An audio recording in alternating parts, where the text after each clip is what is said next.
Hi friends, welcome back to my channel. இன்றைக்கி வீடியோவில் ஹெல்த்தியான ஒரு பிரேக்ஃபாஸ்ட் ரெசிபி தான் பார்க்க போகிறோம். இட்லி தோசைக்கு அல்டர்னேட்டிவாக இந்த பிரேக்ஃபாஸ்ட் ரெசிபியை கண்டிப்பாக நீங்கள் ட்ரை பண்ணி பாருங்கள். டின்னருக்கும் ட்ரை பண்ணி பார்க்கலாம். அரை கப் அரிசி மாவு மட்டும் இருந்தால் போதும், டிஃப்ரெண்ட்டாக நல்ல டேஸ்டியாக செஞ்சு அசத்திடலாம்.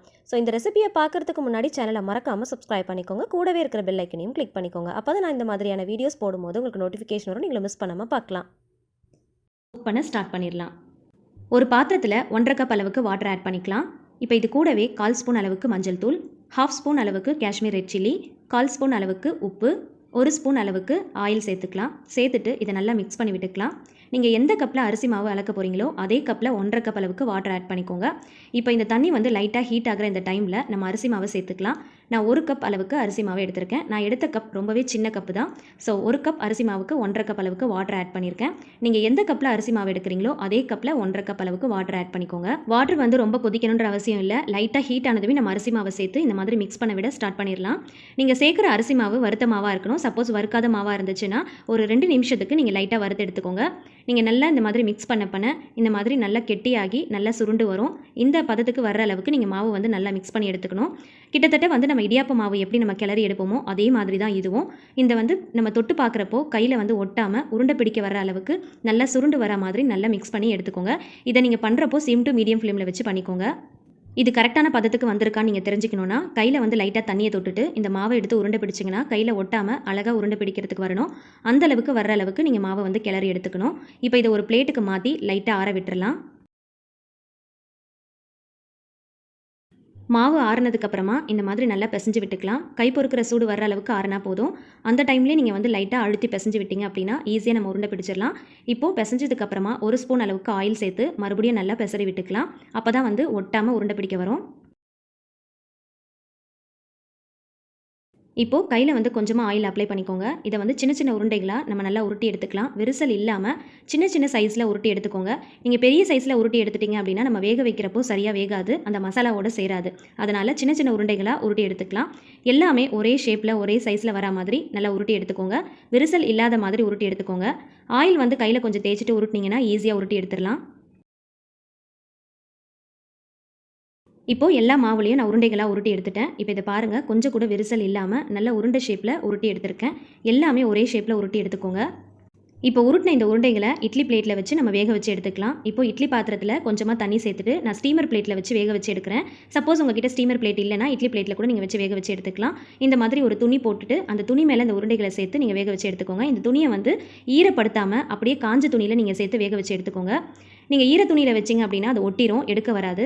இப்போது 5லேருந்து 7 நிமிஷம் வரைக்கும் நம்ம வேக வச்சு எடுத்துக்கலாம். இப்போ 5லேருந்து 7 நிமிஷம் ஆயிடுச்சு. உருண்டைகள் ஓரளவுக்கு வெந்து வந்துருச்சு. இப்போ இதை வெளியில் எடுத்து ஆற வச்சுட்டு ஒரு பிளேட்டுக்கு மாற்றிடலாம். இப்போ பாருங்கள், இந்த உருண்டை வெந்திருக்கு. இதை அமுத்தி பார்க்குறப்போ இந்த மாதிரி சாஃப்டாக பஞ்சு போல் இருக்கணும். அந்தளவுக்கு நீங்கள் வேக வச்சு எடுத்துக்கணும். சரியாக 5லேருந்து 7 நிமிஷம் வரைக்கும் நீங்கள் வேக வச்சாலே போதும். ஏன்னா அதுக்கப்புறமா நம்ம மசாலாவில் சேர்த்து கொஞ்சம் வேக வைக்க போகிறோம். ரொம்ப வேக வச்சிட்டோம் அப்படின்னா ஹார்ட் ஆயிரும். இப்போ ஒரு பாத்திரத்தில் 3 டேபிள் ஸ்பூன் அளவுக்கு ஆயில் சேர்த்துக்கலாம். ஆயில் நல்லா ஹீட் ஆனதுக்கப்புறமா 1/4 ஸ்பூன் கடுகு, 1/4 ஸ்பூன் உளுந்து, 1/4 ஸ்பூன் அளவுக்கு ஜீரகம் சேர்த்து நல்லா பொரிய விட்டுக்கலாம். இது நல்லா பொரிஞ்சதுக்கப்புறமா 2 பெரிய வெங்காயத்தை நல்லா ஃபைனாக சாப் பண்ணி அதையும் சேர்த்துக்கலாம். 1/4 ஸ்பூன் அளவுக்கு உப்பு சேர்த்து நல்லா வதக்கி விட்டுக்கலாம். ஆல்ரெடி மாவில் கொஞ்சம் உப்பு சேர்த்துருக்கோம். அதனால் உப்பு மட்டும் பார்த்து சேர்த்துக்கோங்க. உப்பு அதிகமாகிடுச்சுன்னா உப்பு கரிச்சிரும், அப்புறமா நம்மளால் ஒன்றுமே செய்ய முடியாது. ஸோ அதனால் உப்பு மட்டும் கொஞ்சமாக பார்த்து சேர்த்துக்கோங்க. பத்தலைன்னா அப்புறமா கூட சேர்த்துக்கலாம். இப்போது இது கூடவே 1 ஸ்பூன் அளவுக்கு இஞ்சி பூண்டு பேஸ்ட் ஆட் பண்ணி அதோடைய வாசனை போகிற அளவுக்கு நல்லா வதக்கி விட்டுக்கலாம். இப்போ இது கூடவே 2 பெரிய தக்காளியை நல்லா நறுக்கி அதையும் இது கூட சேர்த்துக்கலாம். சேர்த்துட்டு இதையும் நல்லா வதக்கி விட்டுக்கலாம். நான் செய்கிற இந்த பிரேக்ஃபாஸ்ட் ரெசிபி பார்த்தீங்கன்னா 2 பேர் சாப்பிட்ற அளவுக்கு குவான்டிட்டியில் தான் செய்கிறேன். சப்போஸ் நீங்கள் அதிகமான மெம்பர்ஸ்க்கு செய்கிறீங்க அப்படின்னா கொஞ்சம் குவான்டிட்டி எல்லாத்தையுமே இன்க்ரீஸ் பண்ணிக்கோங்க. இப்போ வெங்காயம் தக்காளி நல்லா வதங்கினதுக்கப்புறமா 1/4 ஸ்பூன் அளவுக்கு மஞ்சள் தூள், 1/2 ஸ்பூன் அளவுக்கு காஷ்மீர் ரெட் சில்லி, 1/4 ஸ்பூன் அளவுக்கு கரம் மசாலா, 1/2 ஸ்பூன் அளவுக்கு தனியாத்தூள் சேர்த்து நல்லா வதக்கி விட்டுக்கலாம். மசாலா வாசனை போகிற அளவுக்கு நல்லா வதக்கி விட்டுக்கோங்க. இதுக்கப்புறமா 1/4 கப் அளவுக்கு தண்ணி சேர்த்துக்கலாம். தண்ணி ரொம்ப சேர்க்க வேண்டாம், 1/4 கப் அளவுக்கு சேர்த்தா போதும். சேர்த்ததுக்கப்புறம் நல்லா மிக்ஸ் பண்ணி விட்டுக்கோங்க. மிக்ஸ் பண்ணிவிட்டு ஒரு மூடி போட்டு 2 நிமிஷம் வரைக்கும் கொதிக்க விட்டுக்கலாம். நீங்கள் உப்பு காரம் எல்லாமே கரெக்டாக இருக்கான்னு செக் பண்ணி பாருங்கள். இப்போ 2 நிமிஷம் ஆயிடுச்சு. ஓப்பன் பண்ணி பார்க்கலாம். இப்போ ஓப்பன் பண்ணிவிட்டு இதில் நம்ம வேக வச்சு எடுத்துருக்கிற அந்த உருண்டைகளை சேர்த்து நல்லா கிளறி விட்டுக்கலாம். உப்பு காரம் கம்மியாக இருந்துச்சுன்னா நீங்கள் மசாலா கொதிக்கிறப்பவே நீங்கள் கரெக்டான பதத்துக்கு சேர்த்து மிக்ஸ் பண்ணி விட்டுக்கோங்க. இப்போ உருண்டைகளை சேர்த்துட்டு நல்லா மிக்ஸ் பண்ணிவிட்டு அகெயின் மூடி போட்டு கரெக்டாக ஒரு 10 நிமிஷத்துக்கு சிம் ஃப்ளேமில் வச்சு நம்ம நல்லா வேக வச்சு எடுத்துக்கலாம். இப்போ இதில் கொஞ்சமாக கருவேப்பிலை சேர்த்து நல்லா மிக்ஸ் பண்ணி விட்டுக்கோங்க. ஆல்ரெடி இந்த உருண்டைகளை நம்ம இட்லி பிளேட்டில் வச்சு கொஞ்சமாக வேக வச்சு தான் எடுத்திருக்கோம். மிச்சம் வந்து இந்த மசாலாவில் சேர்ந்து நல்லா வெந்து வந்துடும். நீங்கள் ஃபஸ்ட்டே வந்து இட்லி பிளேட்டில் ரொம்ப வேக விட்டுட்டீங்க அப்படின்னா ரொம்ப ஹார்ட் ஆயிரும். அதனால் இட்லி பிளேட்டில் 5லேருந்து 7 நிமிஷம் வரைக்கும் வேக வச்சு எடுத்துக்கோங்க. இந்த மசாலாவோட சேர்த்து கரெக்டாக 10 நிமிஷத்துக்கு சிம் ஃப்ளேமில் வச்சு வேக வச்சு எடுத்துக்கோங்க. இப்போது 10 நிமிஷம் ஆயிடுச்சு. நம்ம ஓப்பன் பண்ணி பார்க்கலாம். நம்ம சேர்த்த தண்ணி எல்லாமே நல்லா வற்றி வந்துருச்சு. மசாலாவில் இருக்கிற எண்ணெய் எல்லாமே நல்லா பிரிஞ்சு வந்துருச்சு. நம்மளோட பிரேக்ஃபாஸ்ட் ரெசிபி ரெடி ஆயிடுச்சு. இப்போ இதை வந்து சர்விங் பவுலுக்கு மாற்றிக்கலாம். நீங்கள் இந்த உருண்டைகளை வேக வைக்கிறப்போ ஃபுல் சிம் ஃப்ளேமில் வச்சு வேக வச்சு எடுத்துக்கோங்க. இல்லைனா பாத்திரத்தில் ஒட்டி அடி பிடிச்சிரும்.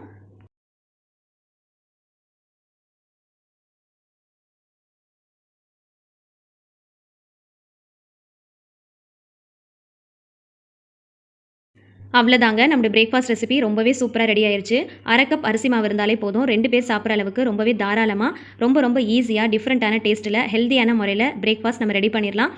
இந்த ரெசிபி செய்கிறது ரொம்ப ஈஸி, குயிக்கான ரெசிபியும் கூட, ரொம்ப ஹெல்த்தியும் கூட. எப்பயுமே இட்லி, தோசை, சப்பாத்தின்னு செய்யாமல் இந்த மாதிரி கொஞ்சம் டிஃப்ரெண்ட்டாக செஞ்சு கொடுங்க. உங்கள் வீட்டில் இருக்கிற குட்டீஸ்லேருந்து பெரியவங்க வரைக்கும் கண்டிப்பாக எல்லாருமே என்ஜாய் பண்ணி சாப்பிடுவாங்க.